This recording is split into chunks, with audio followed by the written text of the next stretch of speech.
2025 2025 taught us what not to do just as much as what works. And today we're breaking down both.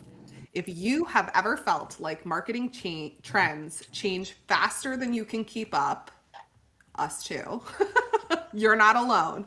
We've spent the last year deep in the data across dozens of clients, hundreds of ad variations, and more tests than we can count. Hashtag I love data. And there are things we are definitely leaving in 2025, but we're also doubling down on what's working right now. And we're going to rapid fire through both lists for you because smart marketing isn't about doing everything. It's about doing more of what's actually moving the needle.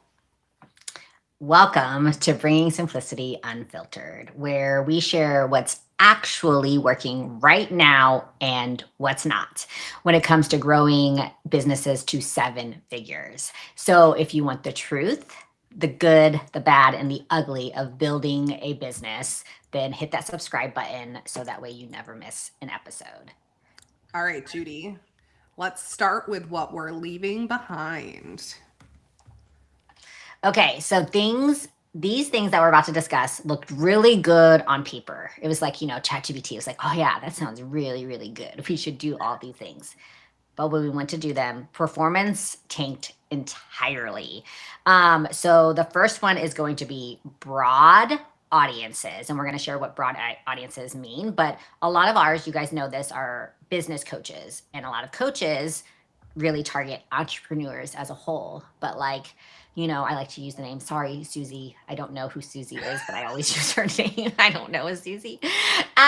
So Susie over here is like homemaker, and like maybe she's an entrepreneur for sure. Like in her right, she's an entrepreneur, right, as a whole.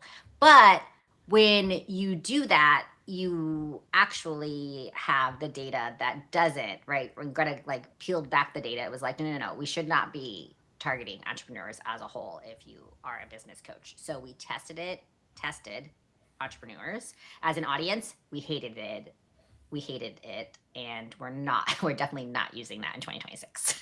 For sure. Running ads to massive audiences, which used to be kind of the goal when you were creating audiences in the Meta Business Suite, gave us CPMs that were legit through the roof. We're talking about some as high as $50 plus. And for those of you who don't know what CPMs is, it's basically the price that Meta is charging you to show your stuff to the world at large. So obviously entrepreneurs is something that they were categorizing as quote unquote expensive. Yeah, for sure. And so you're like, okay, maybe some of you are watching this and like, oh, CPMs, like I've been told, like blah, blah, blah, blah, don't really matter. Like, because, right, Judy and Greta, you guys are helping coaches and they sell mid high ticket programs, right? Like they're selling $2,000. So like $50, like no big deal. Well, once we dig into the data more, they ended up having low sales. So although we were getting leads for that price, they weren't converting because the message was too generic. And many of you know this. When you're talking to everyone, you're selling and talking to no one. 100%. So when you look at 2026, it's all about specificity. I knew you were gonna. I saw. I was like, oh no, she's not. This is not going to go well. This is going to be totally Specificity. That's a really hard word to say. I know. Why is it even part of the English language? English language is like all of it's hard. Like, 2026 is all about getting specific. We want to niche or niche, depending on who you're talking to, down your messaging and your targeting.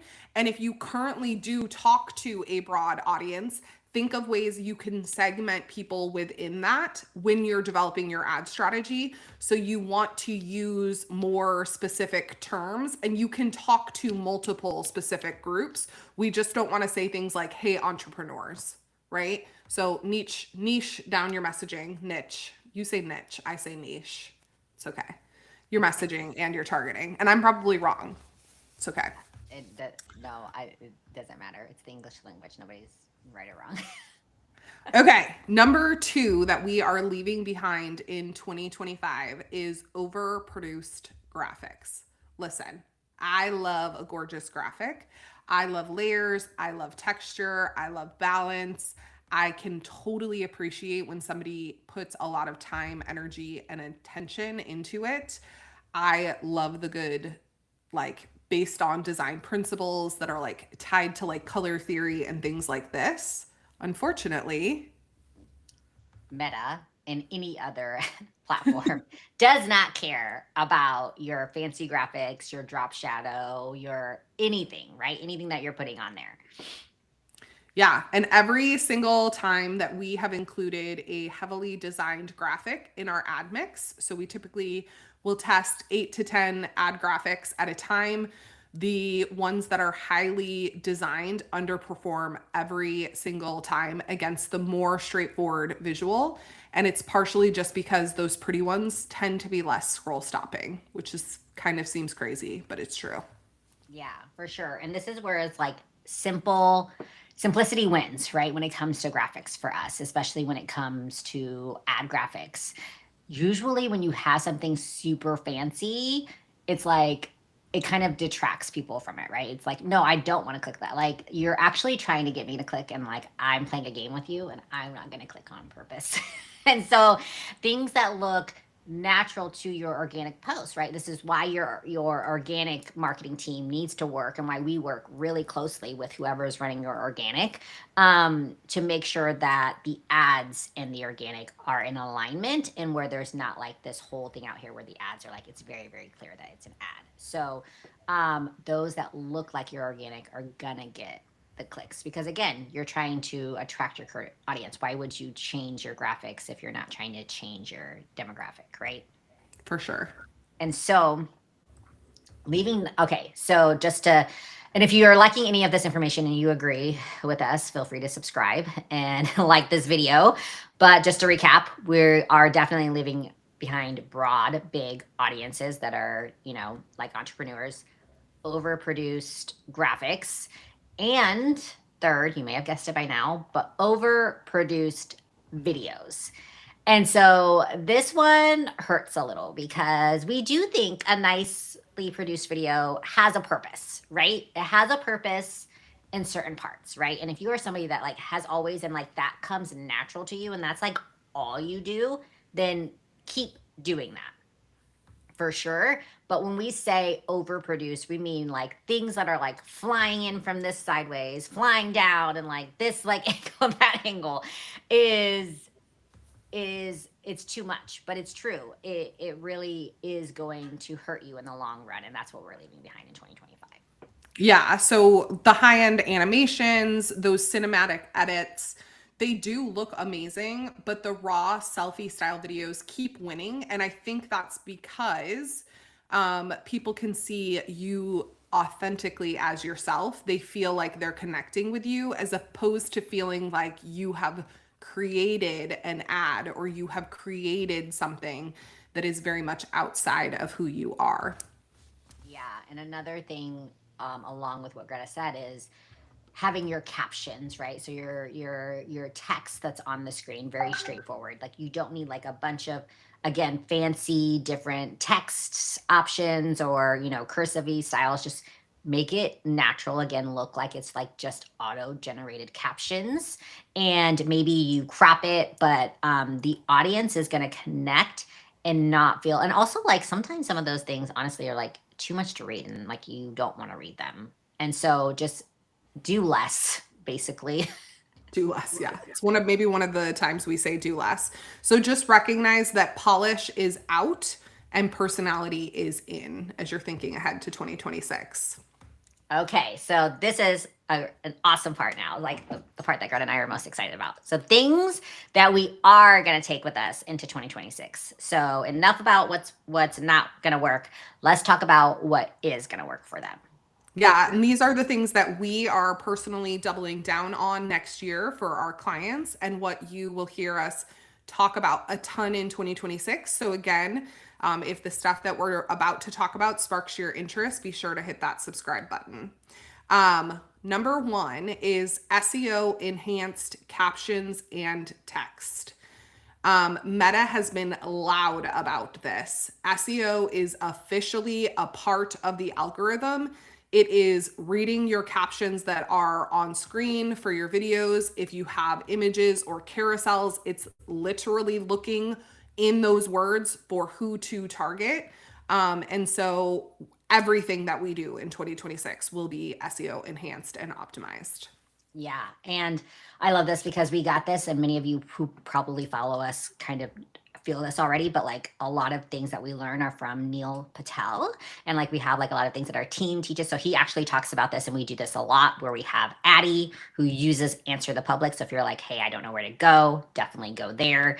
And another thing is you have to call out your ICP, your avatar, whatever you want to call that out by name. So coaches, course creators, service providers, but even more so, the better ones are actually saying the type of coaches, right? So if it's like, fitness coaches, right? What type of coaches that you are, like getting as specific, or even what they're doing in annual revenue, the types of people that they help.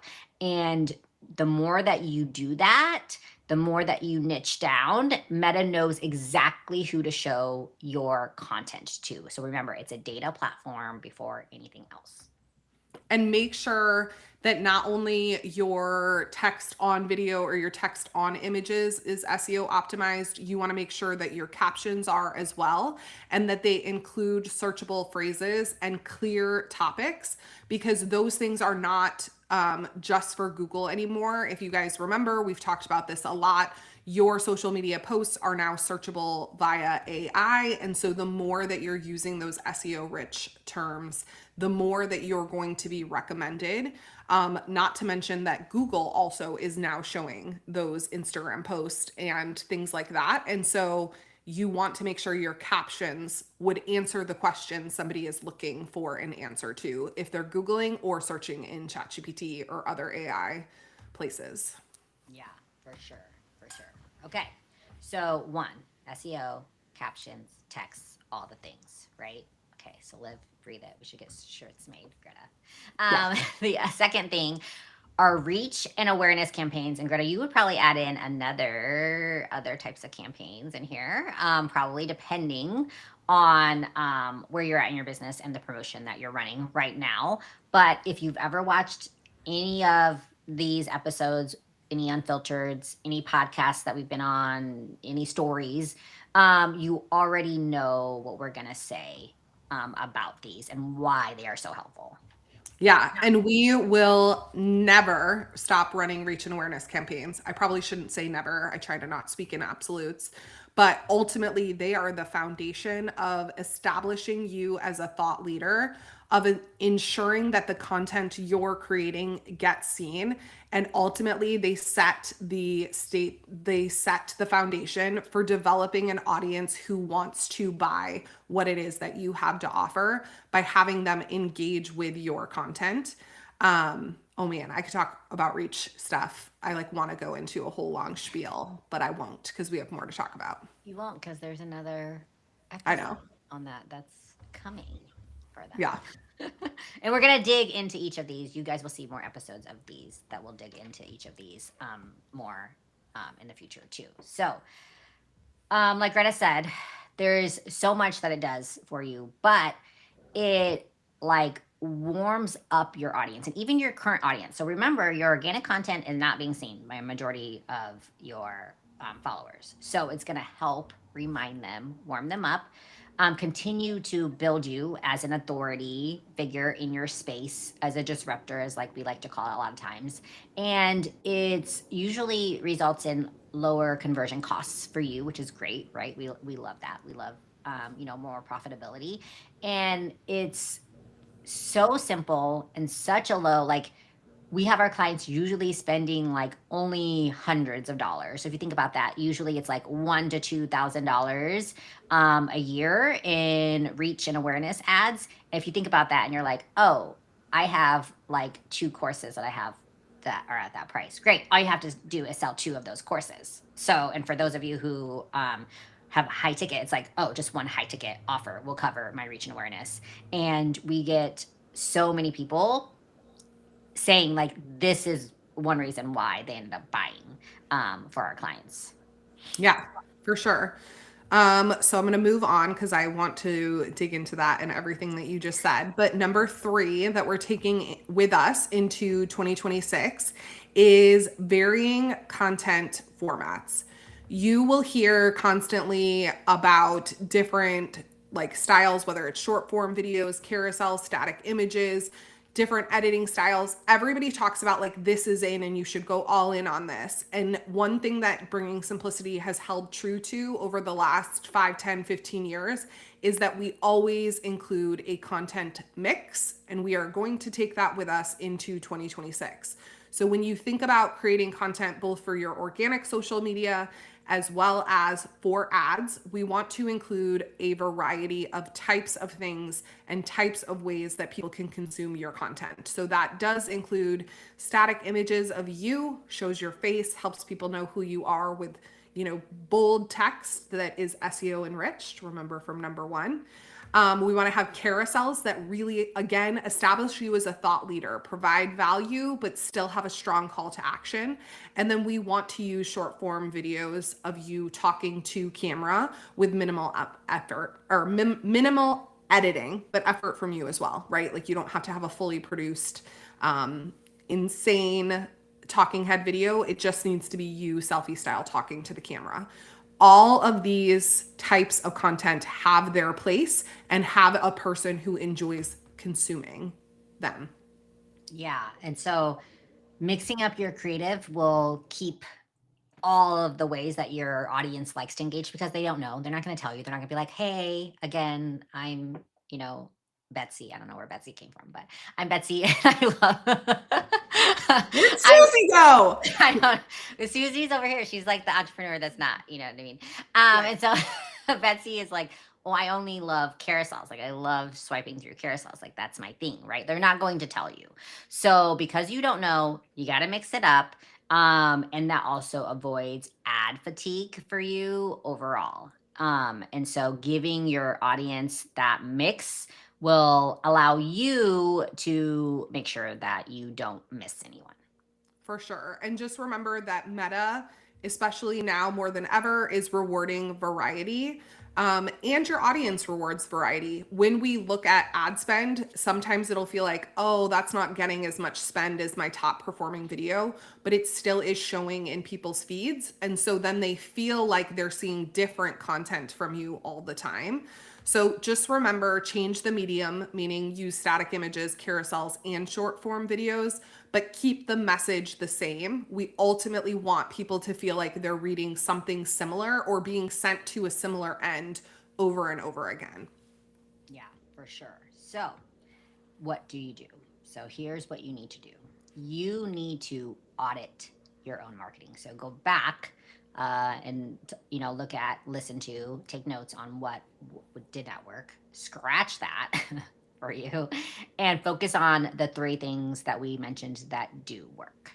Yeah, for sure. And make sure that you're being super cognizant of what you're still doing just because you always have, right? Now is the time of year where you can make decisions. I mean, really, any time of year you can decide to make decisions, but we're challenging you to make decisions to shake things up. If you've always wanted to try a new style of carousel, or feel like you've only ever done text over B-roll and you want to try some talking heads, do it. Like, don't just continue to do things because you've always done them that way. Yeah. And when you're auditing, look at your data because data cannot lie, right? It is what it is. It's black and white, and it's going to say this is what you need to continue doing, and this is what you don't need to continue doing. And if your data says something totally different than what we just said, okay, listen to what it's telling you. Yeah. And just remember that visibility and growth comes from testing, not guessing. And you're also not going to be a complete and total expert right out the gate. We've never gotten a comment while we were I know. Hi, Hi. Paige Major. Hi, Paige Major.